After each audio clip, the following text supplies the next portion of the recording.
You've just joined us. A very good morning. You're listening to BBC Radio Solent. John Cuthill with you on this Friday morning. Now, it's not any old Friday, of course. It's Friday the 13th, so it sounds like an ideal day to be talking witches, of course. Now, a blue plaque to honour the life of a certain Gerald Gardner, known as the father of modern witchcraft, is being unveiled in Christchurch. Nowadays, his form of paganism, known as the Gardnerian witchcraft, is practiced by covens all over the world. I've probably got that horribly wrong, but luckily there's an expert in the studio, John Belham Payne, from the Centre for Pagan Studies. Was I near the ball with any of that at all? No, I think you were almost perfect. Oh, thank you very much indeed. Good morning to you, sir. Good morning. So tell me about this gentleman, Gerald Gardner. Who was he? What did he do? Okay, Gerald was a former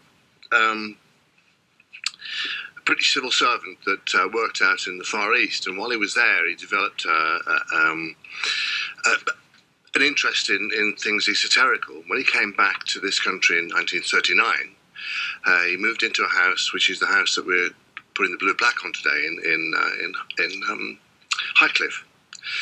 And Gerald joined the local Rosicrucian theatre there, where he met a group of people that practiced witchcraft, and they were known as the New Forest Coven. And Gerald was initiated into the New Forest Coven, and Gerald took a lot of very ancient papers, and don't forget, in 1939, witchcraft was illegal. So actually until 1951 it was illegal. And while Gerald was there, he wrote this particular book, which I know is not great radio, but he wrote this book. This is the most famous book of witchcraft in the world, called the Book of Shadows. And every witch now that's initiated copies parts of this book so it's a sacred text that's carried on. So the reason that we're doing this plaque is it would be Gerald's 130th birthday today. Quite correctly, it is Friday the 13th. It's also a full moon, so it's perfect one. And so Gerald is one of those people that has been recognised nationally now, because his name is listed in the National List of Biography, which is part of the Oxford Dictionary. The Oxford Dictionary of National Biography, that's it. Yeah. Complicated title. Do you think witches are misunderstood? Because you must be fed up of people going, right, did he have a broomstick? No. Did he have a cat? No. Has he got a cauldron? No. I've got all three. Get away! Yeah. Actually, I've got several. Because I also did own, I was bequeathed the world's most famous collection of witchcraft items, which has several broomsticks in it, several cauldrons, and my cat isn't black. She's a fluffy grey moggy. But it's interesting that you mentioned the New Forest Coven as well. Very famous. People who know the New Forest will go to Burley, I think it is, and you can get a cream tea and a stuffed witch if you like. Yeah. And is that where that connection comes from? Why tourists are always going, why have they got witches in Burley? More or less. The south of England, people talk about other places, but the south of England, particularly between here and the Sussex Downs, it's actually the craft, which we call it the craft. The craft is actually in the DNA of the county. It's in everywhere that you look. If you know where to look and what to look for, it's actually a natural part of the south of England. And how big a deal is it nowadays? Because people, I guess, think of it in terms of an historic sort of society.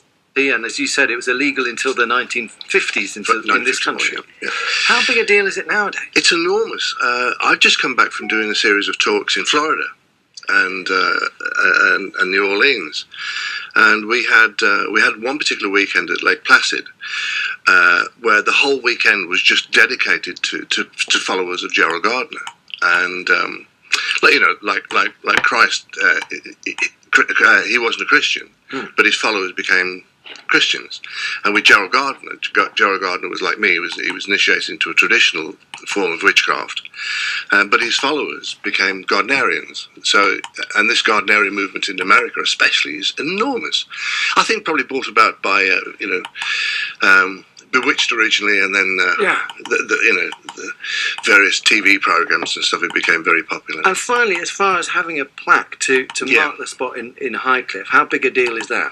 I think it's an enormous deal. This is the second one only to celebrate the life of a witch. Yeah. The first one was last year in Brighton. And that was to his high priestess, Doreen Valiente, who was the person that left me the collection. Oh, that collection itself and everything else is about to become a museum in the south too. Absolutely fascinating. So it's taking place in Highcliffe today, Friday the 13th, full moon. Absolutely. All you want is a bit of thunder and lightning. We might get that as well later on. It'll be perfect. Okay. Lovely to meet you. That's John Belham Payne there, founder and director of the Centre for Pagan Studies. What's happening in the south? BBC Radio Solent. Time for the guide. Here's Sam. The Waterlooville Music Festival is a week of performances by local and school groups, and it finishes with a large